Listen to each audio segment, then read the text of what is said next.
keeping the ball on the ground. Still timing the ball, using both hands now, especially my bottom hand though, to make sure the ball goes along the ground. Okay guys, all together, let's go. Well done. Not too hard. 2 hands, keeping the ball on the ground now, all right? Well done.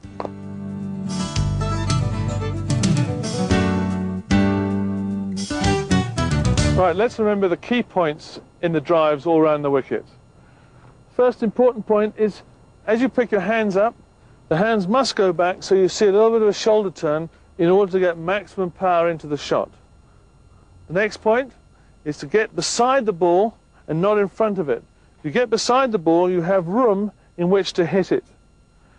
The third point is, as the hands come through, the weight must transfer so that your hip weight is right up above your front foot and over the ball. So your head is right underneath the ball. So as you hit, you're making absolute perfect contact there.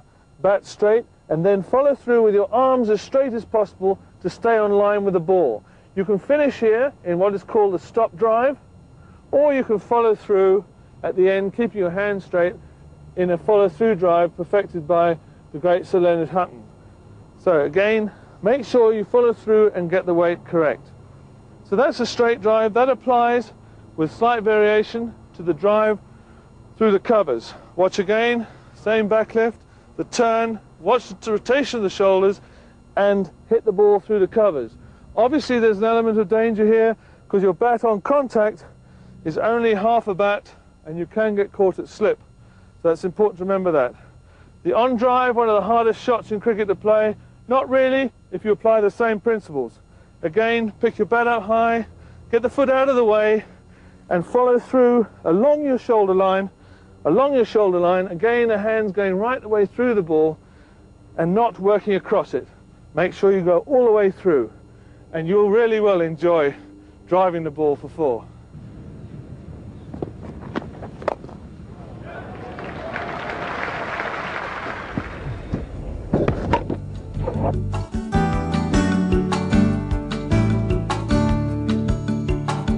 I'd like to highlight the following points when you come down the wicket to change a bowler's length. Okay, it's important to remember that when you come down a long way and not just a short way. In other words, your first stride must be a full one. So as I come down, make a full first stride of my front foot there and take my shoulder towards the ball where it's going to pitch, or where at least I hope it's going to pitch. Slide my back foot behind in order to keep my head level and give myself a little bit more room to go through. If I keep my foot a little bit further back, I don't get as far as I should do. Then I come down finally with the final stride, turn the shoulder and hit the ball for 4. And if I can't get there, for example, if I'm a little bit short, then I've got to stop and just play the ball back. I mustn't be caught out and get stumped if I'm not to the pitch of the ball. Let's go through that again. Let's remember, nice high back lift, get down the wicket, good first stride, chassis behind, second good stride, turn the shoulder to get the shot in and hit the ball for 4. I can hit the ball for 6 if I want. I've got to lean back to do it and I've got to go there, but my hands must continue and extend right the way through the shot so the ball goes over the boundary. I'll just show you that a little again. Picking the bat up, big step down, chassis behind and drive the ball for 4.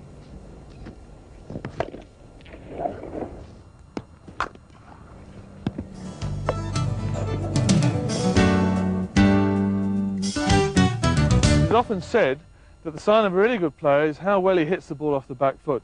Now Gary Kirsten has demonstrated a few of these, and let's see him do it and we'll break the shot down. Okay Gary, pick your bat up, get across, into line with the ball, turn the shoulder to get the power and hit through the line of the ball with your hands at the same time getting up onto the toe of the left foot.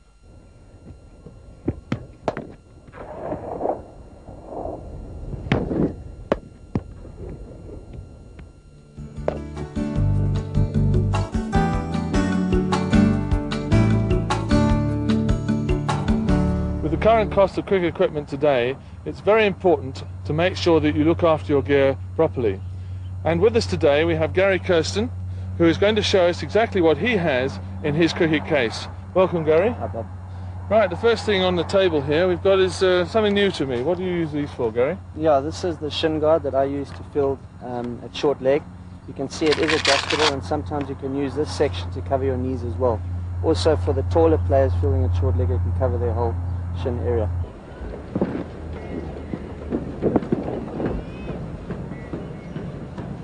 Now your batting gloves. I see that you've got good protection on the bottom hand, obviously for the bouncing delivery. How many pairs would you have in your bag? Yeah, I usually have about 3 or 4 pairs in my bag, but it differs with batters. Some batters only need 2 or 3 pairs the whole season, but I like to keep about 3 or 4 pairs in. All right. So it's an expensive piece of equipment. And remember, we dry those, keep them dry as much as possible by keeping them upturned in the sun when you're using them. And when the palms go, just remember you're going to have to, unfortunately, buy a new pair unless you can get someone to fix them. Right, let's have a look at the next pair of next piece of equipment, a pair of pads, Gary. These are very important for you. I remember when they used to have buckles here. Yeah, these days, as you can see, they have the straps on. It just makes it easier to put the pads on. But you'll find also with the pads these days, you don't need to clean them too much, fortunately, and you just have to wash them, which is very important, obviously. Do you have any preference to which straps you put on first? Yeah, I think it's just more a superstitious thing than anything, Bob. I like to put the bottom one on first and then move up to the top. I usually put the right-hand pad on first. Well, that's interesting. Okay, now I see we've got a pair of specially made cricket boots here. These basically are trainers, and you've had them adapted. Any reason for this? Yeah, I think more just for comfort than anything else. You'll find a lot of the cricketers today are using cross trainers. I think are just a little bit softer on the feet and makes it more comfortable during the course of the day. It's interesting, yeah. I can remember my feet barking at the end of a day. Right, and here we have a very important piece of equipment, at least I found it when I was younger, thigh pad. Yeah, this is very important piece. Obviously, I remember one day in the nets to Alan Donald, and I forgot to put my thigh pad on, and I really felt it. So, very important piece of equipment. Maybe it's a nasty place to get a bruise, I can tell you. Right, now onto the helmet, and this is important for a variety of reasons. And I see you have a headband to go with it, Gary. Yeah. Why is that? Well, I find I need to use this quite a lot because I don't have too much hair on the top of my head. And there's a lot of sweat, and obviously the helmet, the most important item in your cricket case. Yes, and obviously you need to keep the strap on, guys, because if you've got the helmet on, okay, and you don't have the strap, the ball can knock it off and fall onto your stumps, and that's not so good. So we just need to remember, keep that strap on. And the other reason you wear a helmet today is that if you get injured, you're going to miss out on a lot of cricket. So that's important. Okay. Well, Gary, we've got another piece of equipment here, and what do you use this for? For those of you who don't know, this is probably also one of the most important parts of the cricketing equipment, and for me certainly, I haven't got to the stage where I've had children yet, so very important. You don't want to get hit in the wrong area and you're suffering for the rest of your life. Very important as you get older to wear this, guys, don't forget that. Okay, well that's good. And obviously, finally, the case to put it in, Gary. Yeah, a lot of guys don't enjoy the cricket case. We call it the coffin. Some guys have ones that are really big and very difficult to carry around. But very important, and try to get as much as you can in here. Right, and then finally, we move on to the cricket bat. Now, Gary, do you have any preference of weight to use? Yeah, I think, again, this is a personal preference. I like a 2 pound 8 ounce, 2 pound 9 ounce weight. And a lot of guys like heavier bats, but I think these days more and more the guys are going for the lighter bats. Right, and also when you're choosing a bat, guys, just make sure that the grains are nicely knit together, a nice piece of wood. Bounce the ball on it just to make sure that the wood is soft and it's not too hard. And enjoy your cricket. Look after your equipment, it's very important. In view of the tremendous cost of a cricket bat these days, it's very important for amateur cricketers to look after their bat properly.